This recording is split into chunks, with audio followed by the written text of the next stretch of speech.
Mga manunudlo nga hindi magserbe sa palabutong nga eleksyon 2022 hindi required na mag-report sa mga buluthuan. Mga manunudlo may panawagan sa publiko sa tion sang eleksyon. Ini ang gintutukan ni John Sala. Wala sang klase sa mga public school halin kindergarten tubtub senior high school sugod Mayo 2 tutub 13. Inibase sa Department of Education Order No. 29 Series of 2021 para sa mga preparasyon kag sa adlaw mismo sang eleksyon 2022. Nahibaluan nga lakip ang mga manunudlo sa may mga dako nga responsibilidad sa buong eleksyon bilang kabahin sa mga staff sa tagsa ka polling precinct. Suno sa Department of Education 6 ang mga manunudlo nga magaserbe sa eleksyon ang dapat nga mahitsunang ilang mga kinahanglan tapuson nga requirements kaangay sang modules kag iban pa nga mga papeles antes magsugod ang ila serbisyo. Sa mga manunudlo naman nga hindi magserbe sa eleksyon, hindi na sila kinahanglan pa nga mag-report on site sa mga bulutuan kung may mga talapuson pa sila. They are not required to report on site.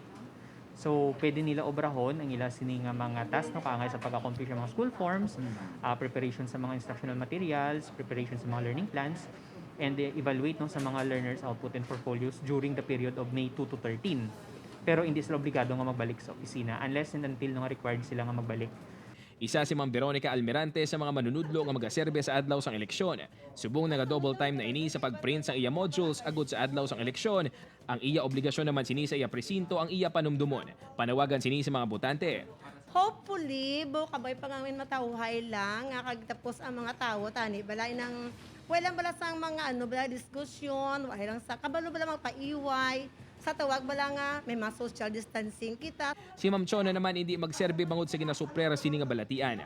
Gani may alternatibo na lang ining pamaagi agud matapos ang iya olubrahon nga hindi na kinahanglan pa nga magpaeskwelahan. Kung hindi kami ka-report sa on-site, work from home kami pero continue gyapon ang paghimo namon sa modules. Kabay pa ang mga tawo mas mahatagan sang kasanagan kung sino ang ila dapat nga botohon nga para gid sa aton lungsod Pilipinas. Upod kay Cirilo Rinduque, John Sala, 1 Western Visayas.